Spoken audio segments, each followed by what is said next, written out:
Long before pipelines bled our creeks, before bullets learned our names too well, there lived a people in a town called Tórù-ébì, a place where the spirits still answered when called, where the wind did not move without meaning, and where the river remembered every oath spoken upon its banks.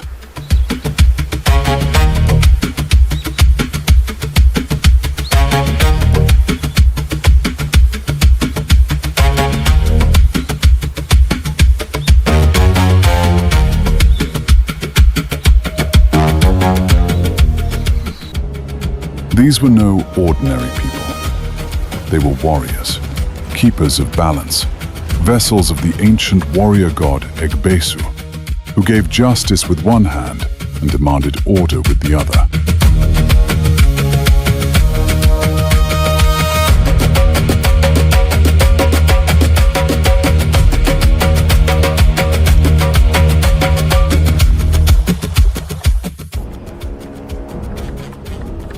Their power did not lie in machetes or spears. Their power did not live in muscle or noise. Their power lived in a chant older than the salt in their rivers, older than iron, older than the memory of men. It was the chant of assurance. It was the song of the freeborn. It was the word that bound earth to spirit and people to the gods. And as long as it was spoken rightly, Tórù-ébì stood.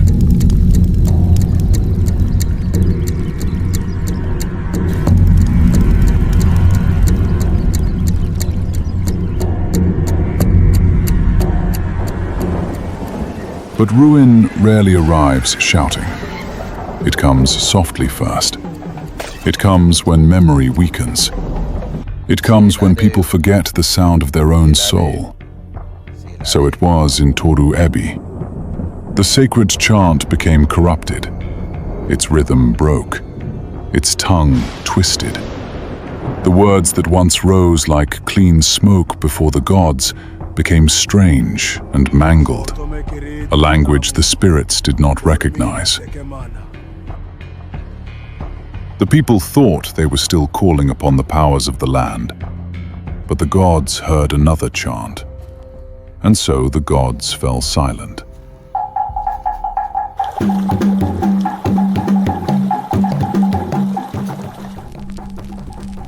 In those days, there lived in Tórù-ébì a boy named Kurobo.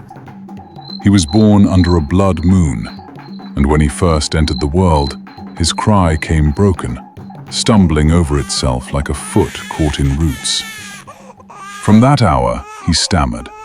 And because he stammered, people measured him wrongly.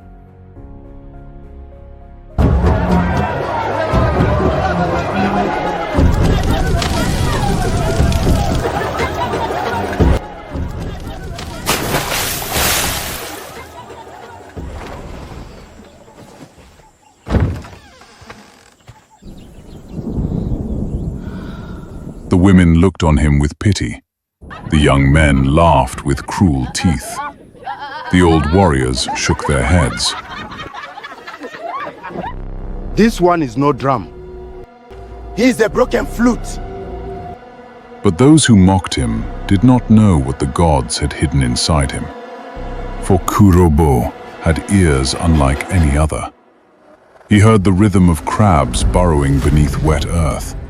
He heard yam tubers swelling in the dark. He heard the sigh the mangroves gave when the tide changed. He heard the grief his mother never spoke of whenever her eyes lingered too long on his father's wrestling trophies. Where others loved noise, Kurobo loved listening. And what he heard most clearly of all was silence.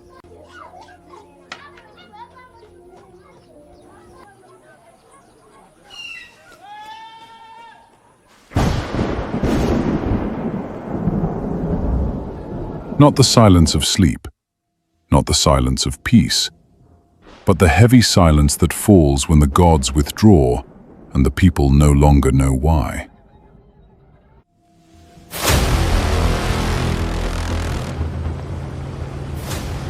Then came the day that shattered Tórù-ébì.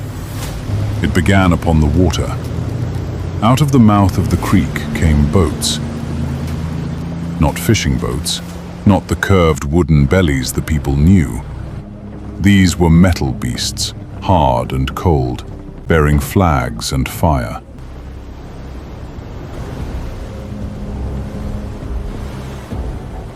They came like a sickness over the river, spitting smoke, carrying men whose laughter had no reverence in it.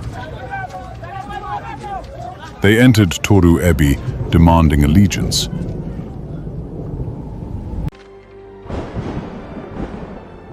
You are hereby ordered to surrender your sovereignty. Our god Egbesu will save us. Don't worry, he will be fine.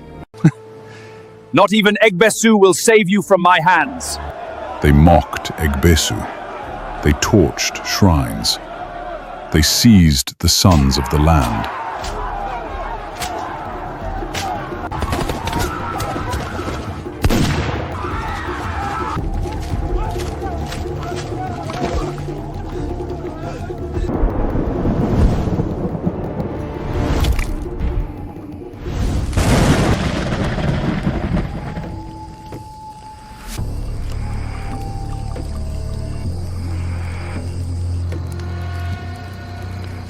The time has come for us to take action.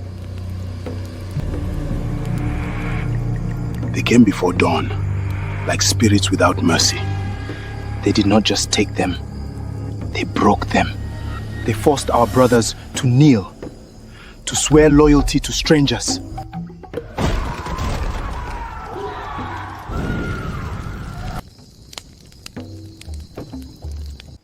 Enough mourning. If our strength failed us, We turn to the gods. Egbesu. Do the gods still hear us? After all that has happened, Egbesu hears warriors, not cowards.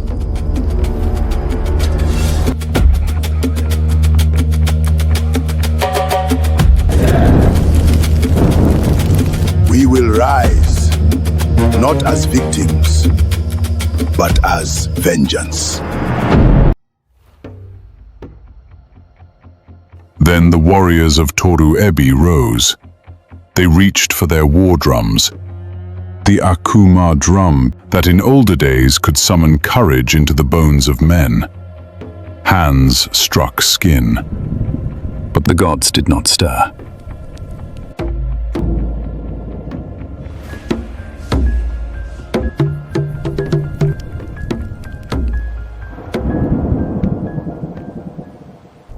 they raised their war cry, but the spirits did not stir. They do not hear us.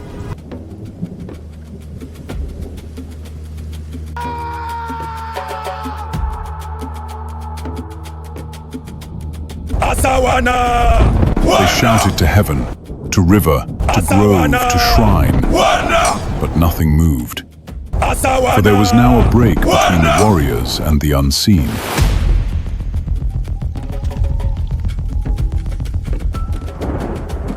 The old cord had frayed. The chant had been lost in corruption, and the gods would not answer a voice they no longer knew.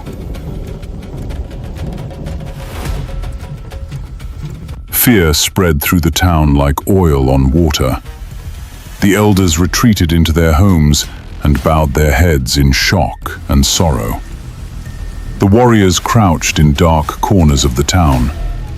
The women gathered their children close, and the night sat heavily upon Tórù-ébì.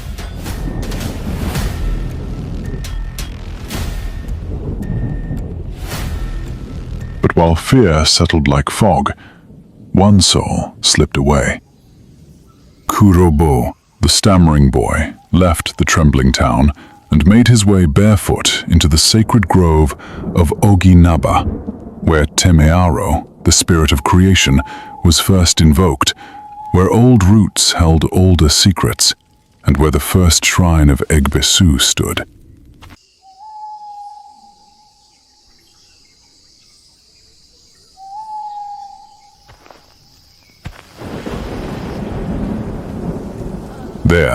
Beneath the gaze of ancestors and the hush of the sacred trees, he fell to his knees. His hands trembled. His chest shook. His heart beat like thunder trapped in a pot. Why? Why have you left us? Why do the gods flee when evil dances in the land?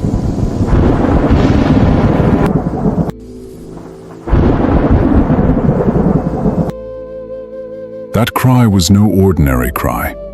It was not polished. It was not beautiful. It was not the cry of a priest or a warrior.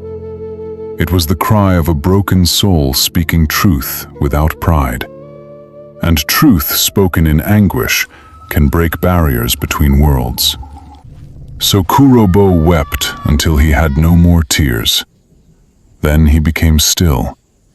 He did the one thing he had always known how to do. He listened. The wind did not answer him, but the earth did.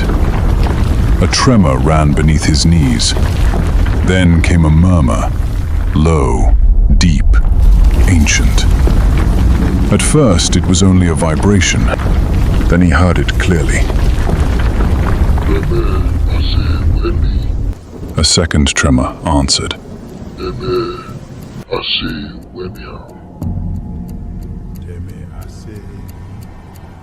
Again the murmur rose, fuller now, teaching him like a mother teaches a child the first shape of speech.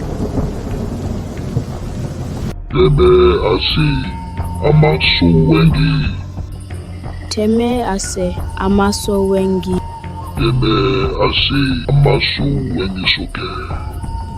Teme ase amaso wengi soke. Then the deeper rhythm came, the shortened call, clean and thunderous.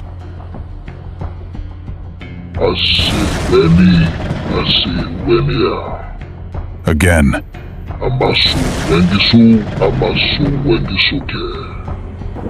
It was not merely a chant.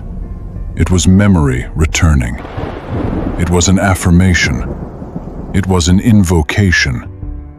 It was the proper tongue of the land. It was the bridge repaired. Kurobo rose, trembling. His eyes widened. Something had changed. When he opened his mouth and answered the earth, no syllable broke. The mangroves shook violently. The river rolled backward in its channel and then forward again. Wind and lightning tore through the creeks like a spirit unsheathed.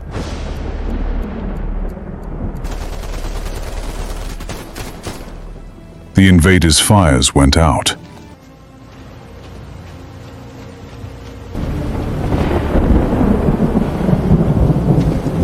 Sir, I have enough bullets in my magazine, but it won't fire. Sir, I suggest we retreat at the meantime. Retreat!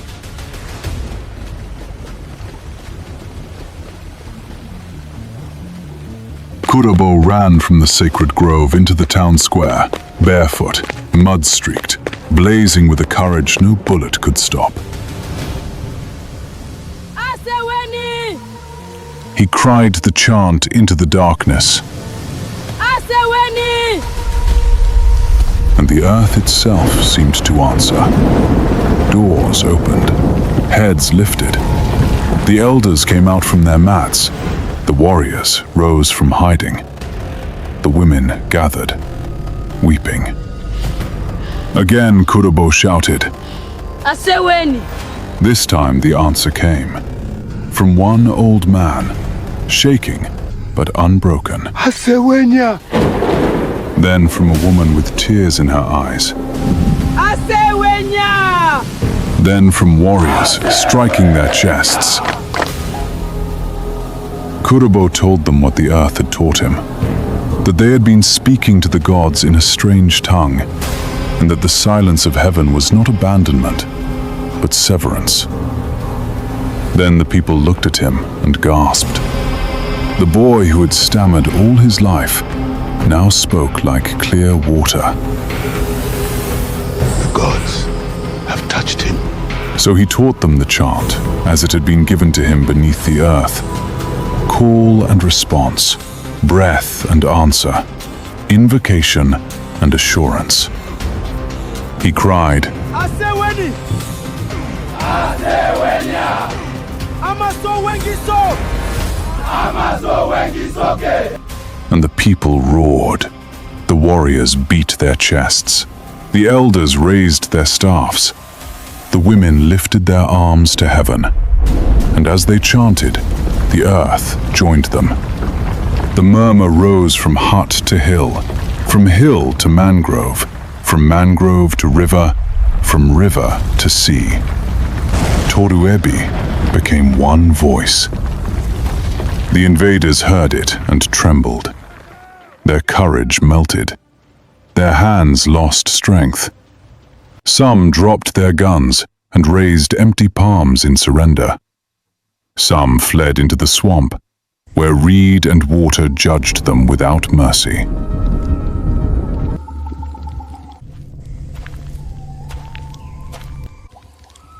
Then, from the shrine of the Great Spirit, a light rose. Not fire, not lightning, but presence.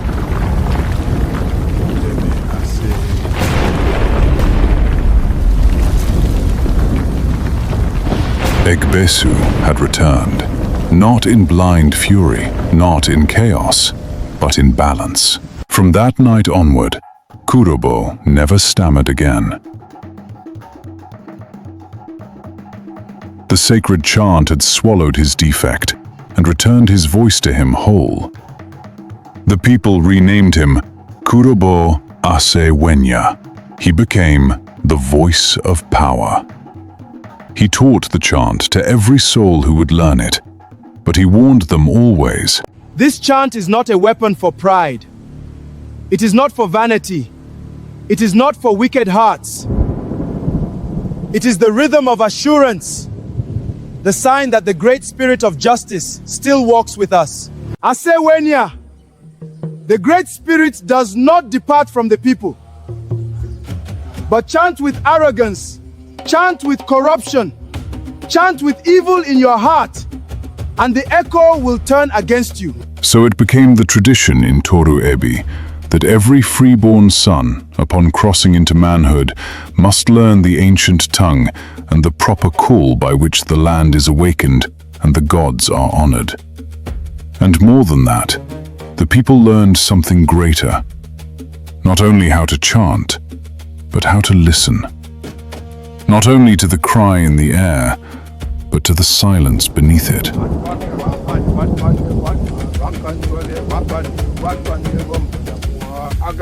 So even now, when doubt creeps into the bones of the people, and the others, remembering Kurobo and the night the gods answered again, will say, Aseweni!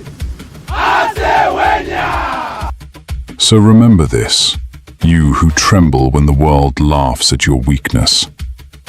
Power is not always in the perfect tongue. Power is not always in the loudest chest. Power is not always in the hand that holds the weapon. Sometimes power lives in the one who listens. Sometimes it lives in the broken one who dares to call. Sometimes it lives in the voice everyone mocked until heaven chose it. When your knees shake, speak. When your voice trembles, speak. When the night seems empty and the drums refuse to recognize your hands, speak. But speak truly. Speak humbly. Speak in the language that binds you to your roots. For the Great Spirit does not always leave. It falls silent when the people forget their tongue and call in words that do not belong to them. And when your brother, afraid before battle, turns to you and asks, Aseweni. Answer him like the sons of Tórù-ébì answered in the old days. Asewenya. And let your heart know what the words mean. The the spirit of the land will not leave us. Then go home. And should the Akuma drum begin to beat in your dreams tonight, do not be afraid. The Great Spirit is listening again.